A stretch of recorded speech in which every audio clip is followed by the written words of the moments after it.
Hello and welcome back to the EV Life podcast. I'm your host, Crystal Maharaj, and I'm joined today with Hannah Neal Robertson. Hi. How are you doing? I'm doing well. We have a really good interview today. I'm excited for our listeners to hear this one. Yeah, so today we speak to Jean-Christophe Lambert from Lithion Technologies over in Montreal.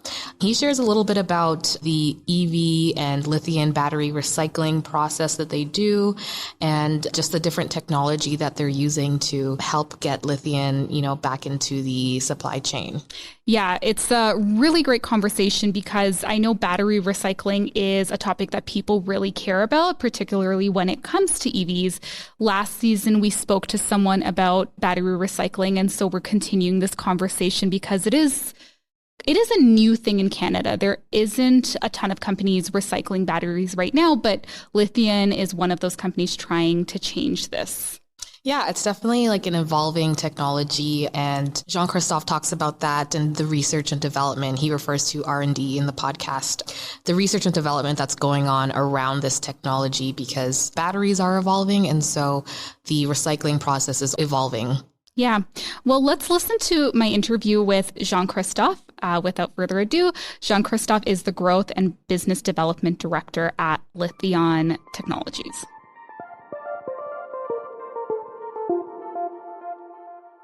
Hi, Jean-Christophe. Thanks so much for joining me on the EV Life podcast today. How are you? I'm doing fine. Thank you for having me. Can you tell our audience a little bit about Lithion and your role there? Yes, absolutely. So my role at the company is Director of Growth and Business Development. I've been with Lithion since 2019, so almost 5 years now. And Lithion specializes in battery recycling.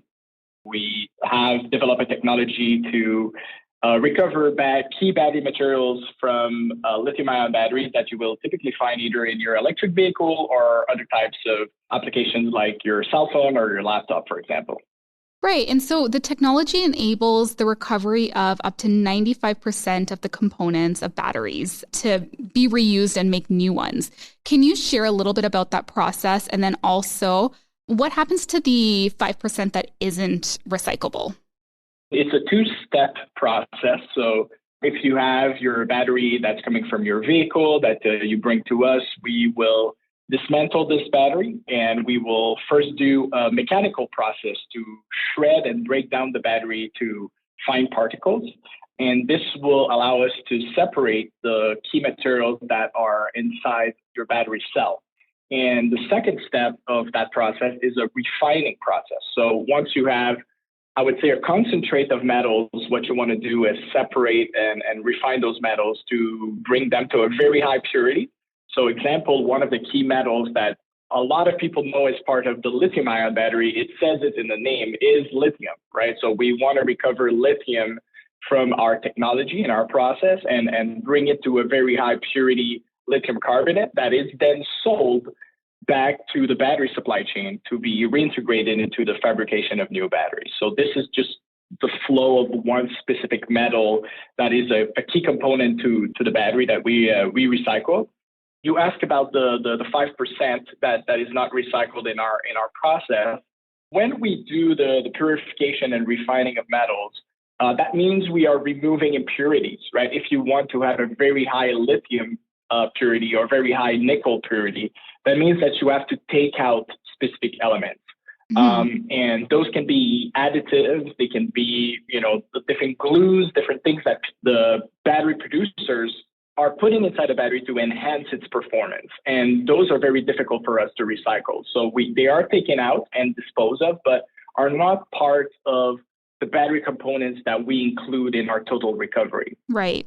Another element that's a bit harder to recycle, for example, today, and this is a known challenge worldwide, is plastics, right? Plastics are part of a battery composition, and because of the variability of types of plastics, those are harder to recycle. We are working with some third-party companies here in Canada that specialize in plastic recycling, but it still remains a challenge. So we do include some of that in our 5%. Okay, nice. And that, like you said, you're trying to get a high purity of lithium. So all of that lithium is able to be reused to, let's say, make another car battery? Exactly. So the beauty of battery recycling and what we do is that it can be done indefinitely, right? So it's not done only a second time, but once this battery comes back again to recycling, it can be recycled again.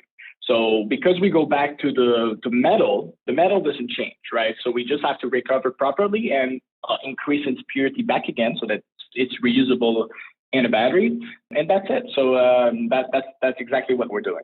Oh, that's interesting. So it can be recycled infinite times? Like there's no, if a battery uses recycled lithium and then it goes back to be recycled, it can be used a third and fourth and fifth time? That is correct. Oh, wow. With the same performance. Yeah. Interesting. Exactly. Is the process for recycling a car battery the same or different from recycling batteries for e-bikes and scooters and even like your laptop battery?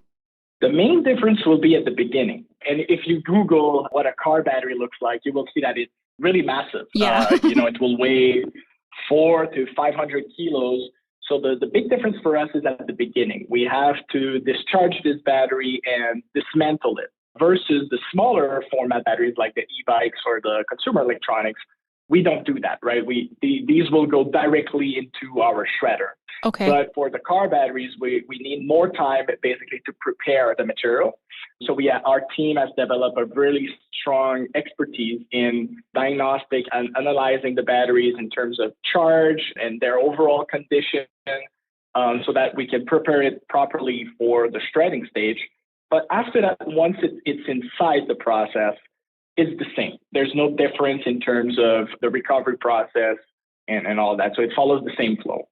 Does the stage of life of the battery affect the process? Like, does the recycling process change at all? Like if the battery is in a earlier or later stage of life?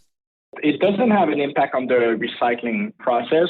What is important on our side is really more the condition. So if there is physical damage or chemical damage to the battery, then this has an impact that, on our side, the safety procedures we have to put in place are very different. But in terms of, is there still 50% left of life in the battery or 80, that doesn't really impact us because from a mechanical standpoint or chemical standpoint, which are really the two processes that we apply on these batteries, it goes back to the same. The goal is to extract metals, purify metals, and the metal is not impacted by the state of life. Mm-hmm. So the state of life, it only applies to the performance that this battery is giving to the consumer, right? Is this battery now able to continuously charge, or is it still giving me the same range or things like that, right? Right. That the consumer perceives, but from a metals point of view, it doesn't have an impact.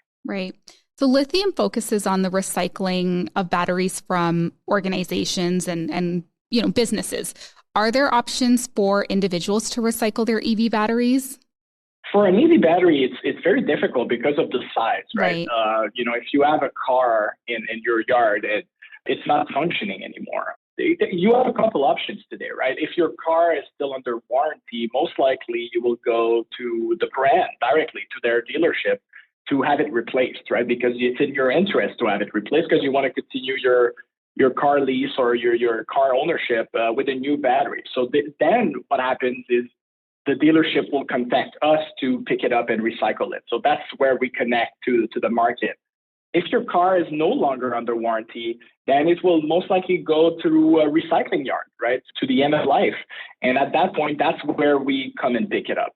The thing is, an EV battery is considered a dangerous good. So you need specific gloves, you need specific equipment to really, I would say, play with it.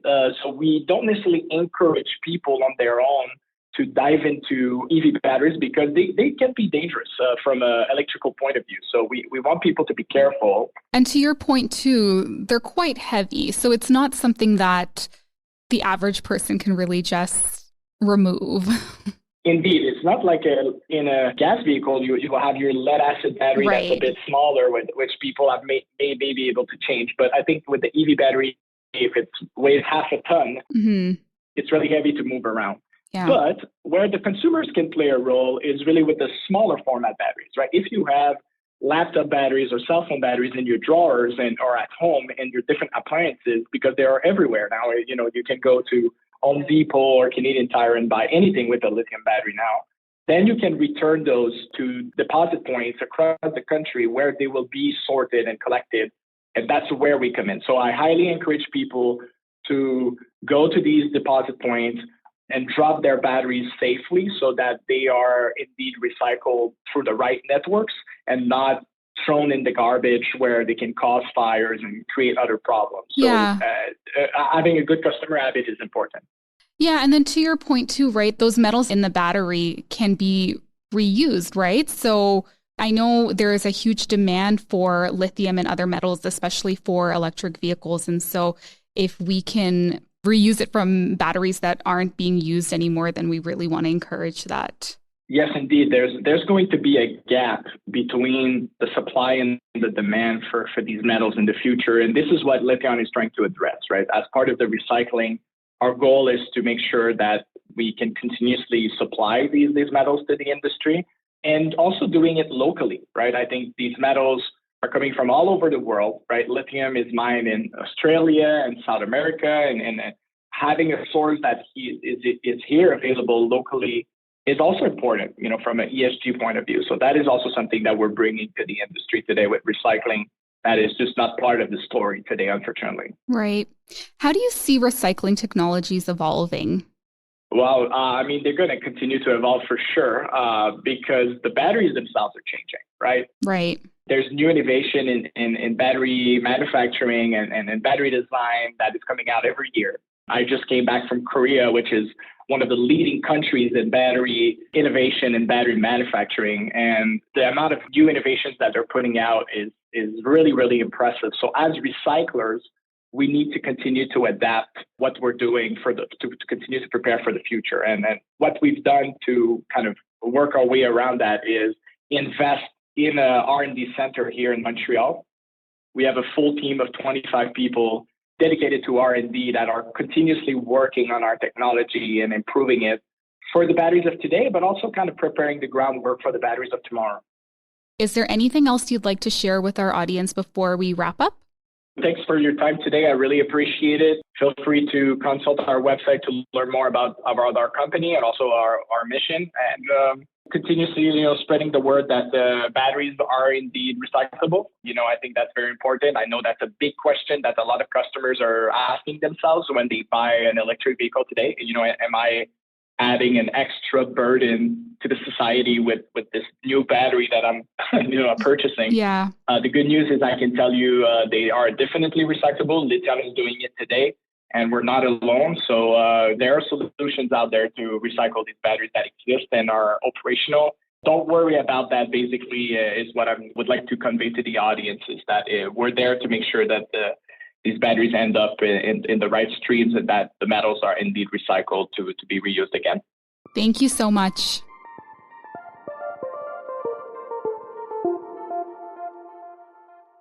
I hope you enjoyed my conversation with Jean-Christophe Lambert of Lithion Technologies today. As always, if you'd like to join the conversation, you can do so in the EV Life group on the AMA mobile app. You can get the app anywhere you download your apps. And of course, make sure that you're subscribed to the podcast so you never miss an episode. We'll talk to you next week.